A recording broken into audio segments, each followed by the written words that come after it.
Ladies and gentlemen, this is very, very interesting. Along with everything going on, I just had to do this segment. This is a really interesting article. What Congress should ask Bill Barr when he testifies. William Barr is going to testify before Congress in early May. Barr testifies before Congress on May 1st and 2nd. And it's really interesting. They have this... They're not letting go. And they're going to try to get William Barr to say that, well, they're going to try to, what they're going to say is this: how are you so sure that Trump didn't obstruct justice? So William Barr is going to testify on a probe that was started by Madam Cyberhack's funding. She funded the Steele dossier. The Democrats funded CrowdStrike. We have no clue if James Comey's memos are accurate or CrowdStrike's assessment of the DNC is accurate. We don't know anything. There are all these claims being made as if they were categorical, just facts linked to reality. That's not the case. So the United States government has a very difficult. They're in a bind. Because what's President Trump's administration going to do? Say, oh yeah, the prior, President Obama's FBI officials, all of these people engaged in an unprecedented attempt at removing and ousting and undermining a duly elected president. What are they? Are they going to say that? No. Why would... They're not going to say that. Because at the end of the day, their existence is dependent upon people saying, "Gosh, we need the government to protect us from Facebook ads." Democrats are hilarious. They're like, "This is an assault on our democracy." It's like, who cares? We learned that Bernie Sanders was cheated. Great. Move on. You probably should try to reform the Democratic Party after Clinton loses again in 2020. She's running in 2020. If I'm the only person on planet Earth saying this, so be it. And when she runs, just remember, it's the same guy who told you that Clinton would lose to Trump in 2015 in The Hill, The Huffington Post, and Salon. But... ladies and gentlemen, the same guy who told you the Mueller probe would lead to nothing, it was complete nonsense, and they set up and framed Trump. I've been saying that for 2 years. Debunking the Trump-Russia myth is on Amazon. It is below. But William Barr is going to testify. They're going to ask him, hey, why did you say that there was no obstruction? I mean, my God, he did this and that. He said this and that. And Barr is actually going to say to them, well, very likely, we have no proof. It was just one person's statement over another person's statement. We don't know what we have no proof that the Comey letter says. I mean, I would love for him to say this, and all he has to do is simply, he's a smart guy. Like, look, a couple weeks back, they're like, you're not saying that it was some surveillance. And he was like, yes, there was surveillance, yes. Trump's campaign was spied on, yes, that happened. And everyone was like, oh my God, you're not saying that it was unlawful, are you? He's like, well, we have to find that out. But at the end of the day, he's going to testify, he's going to defend the Mueller probe findings. Because the Mueller probe findings are no collusion. No collusion, no collusion. No collusion, no obstruction. And that's what he's going to defend. They're going to ask him all of these questions. Oh, how did you? Did you read all 400 plus pages? I've read the reports, a bunch of nonsense. It's basically like the ODNI and DHS reports. And a summary of all of the nonsensical, bogus, irrational press clippings and articles on the Trump Jr. meeting, whatever. Like, it's like everything that you Everything that Democrats feel is really, really important and grandiose and part of national security is in the Mueller team report.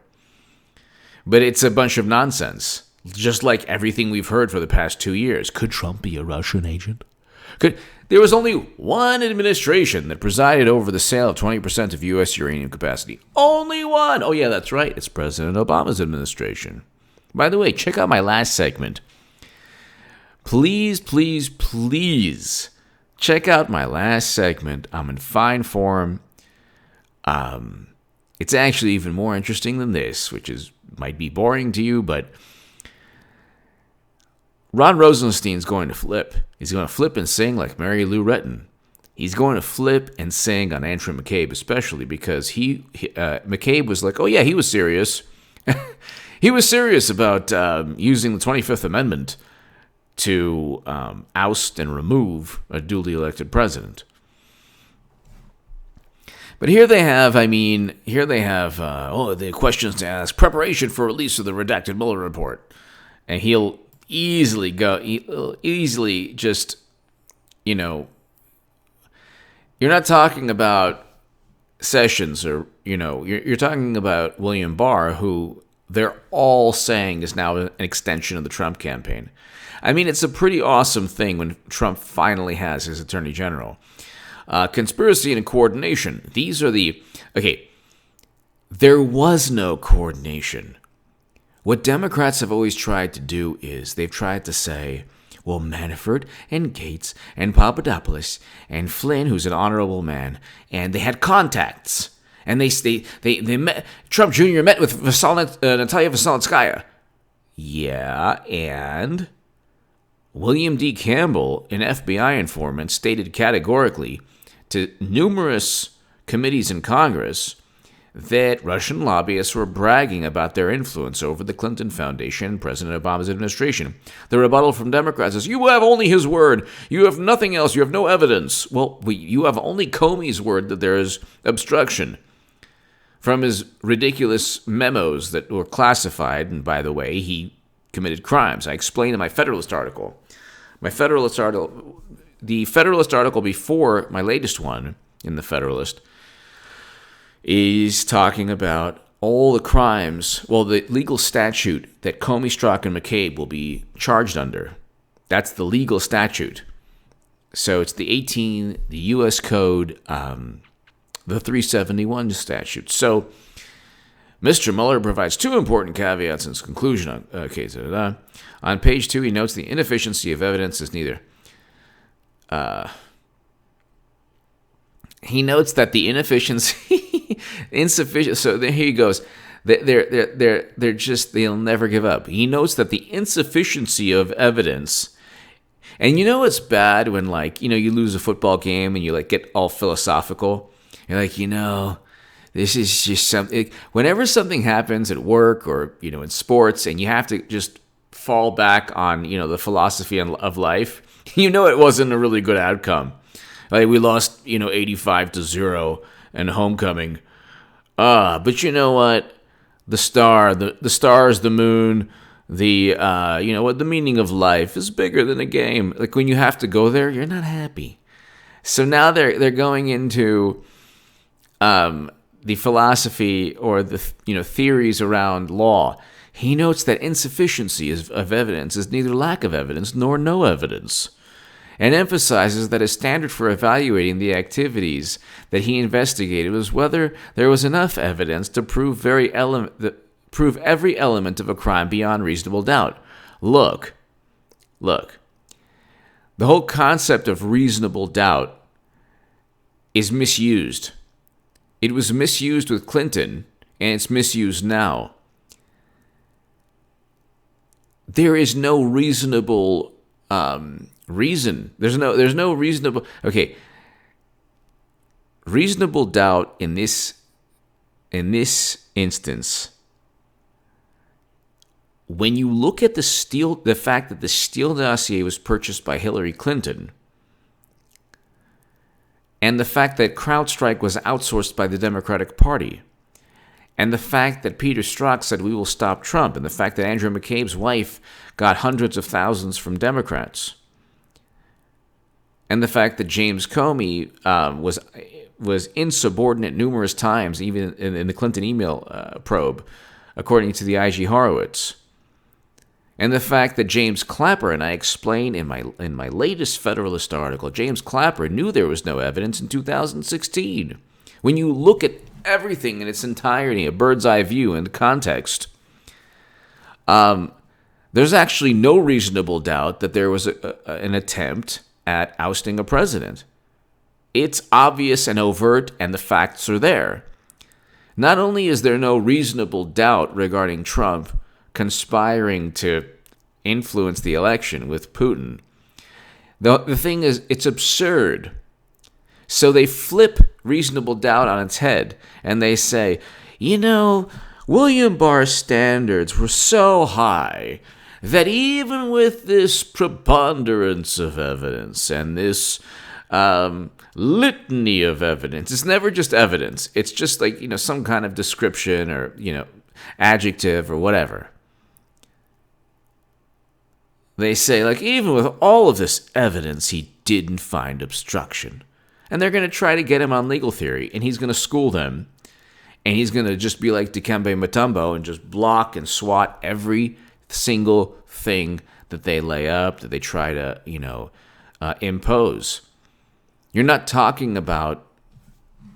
Okay, William Barr knows more about the Justice Department and legal theory than any Democrat or Republican in Congress.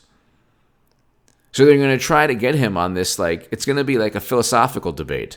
And he's going to be like, look, at the end of the day, he didn't prevent this maniacal, rabid team of Democrats that gave combined over $50,000 to Clinton and the Democratic Party. He didn't prevent anything. He didn't even wage executive privilege, which he could have. They gave 1.4 million documents. I did a segment on this. There was nothing that they could prevent. There was nothing. There was no evidence. There's no predicate crime. Here's the thing that I've always talked about. There's no crime. Nobody has... Look, the fact that 30-plus people, 34, 33 people have been charged with crimes that have nothing to do with... conspiring against the United States government, which is the statute that I write about in the Federalist article about Comey, Strzok, and McCabe. The fact that these people were just indicted for, things that have nothing to do with what they were accusing Trump of shows that there was no crime. There was no crime. They were investigating for 2 years the possibility of a crime. That is a political endeavor, ladies and gentlemen. It has nothing to do with national security. Okay, you see these Hollywood people, you see these people like John Brennan in the intelligence community, you see Democrats, they're like, this is an assault on our democracy. It's like, no, it's not.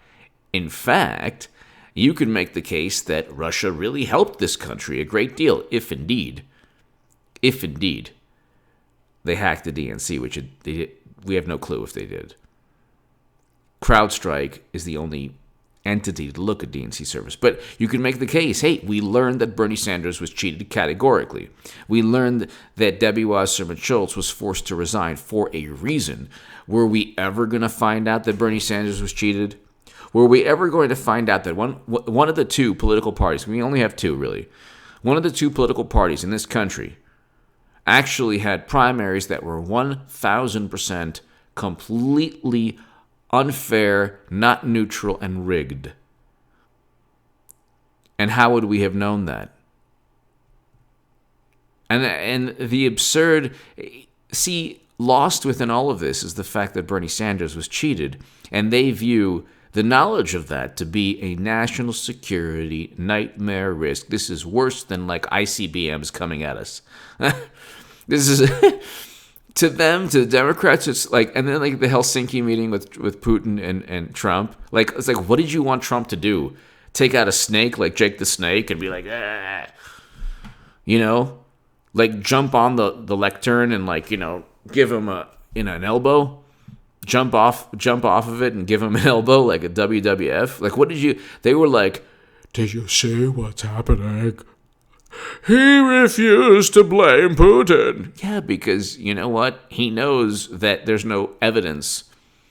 The United States intelligence officials, the wonderful officials that Democrats got in bed with, have warranty disclaimers on their intelligence reports, which is what I stated in my articles, in my latest article in the Federalist. So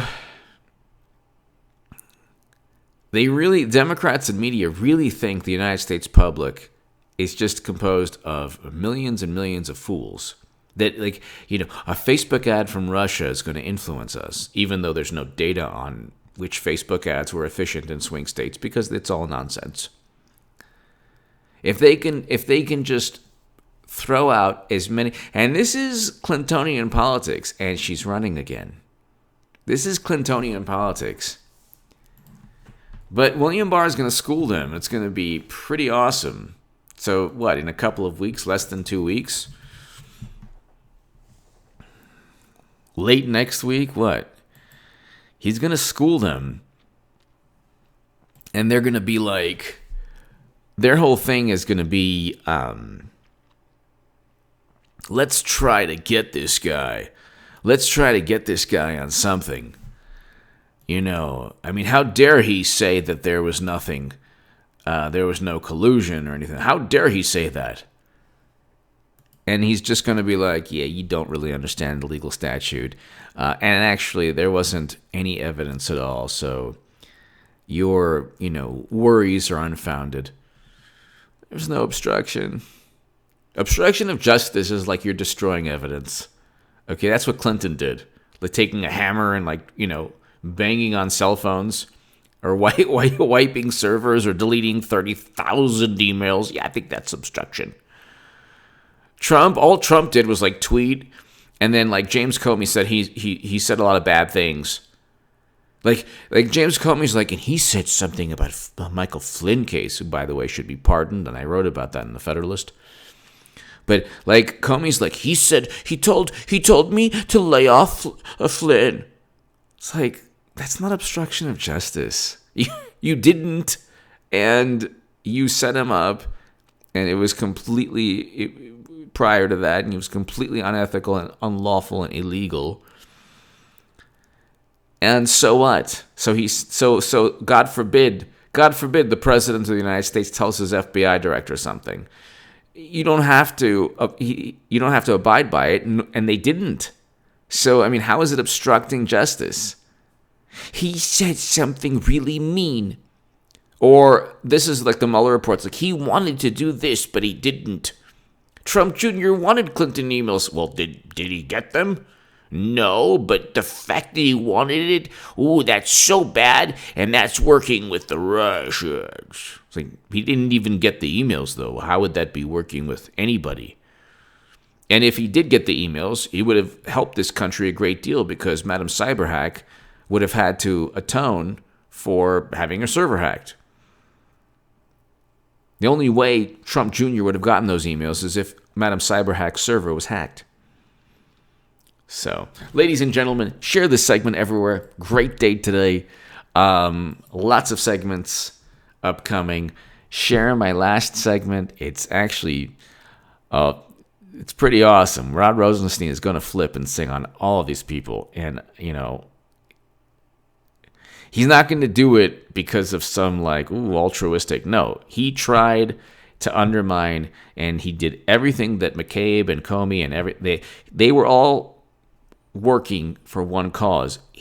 Rosenstein was lucky because he was still in government, and then Trump needed him to introduce the Mueller probe to the American public. So Rosenstein is very lucky. He's pretty much evaded, William Barr's probes, I believe.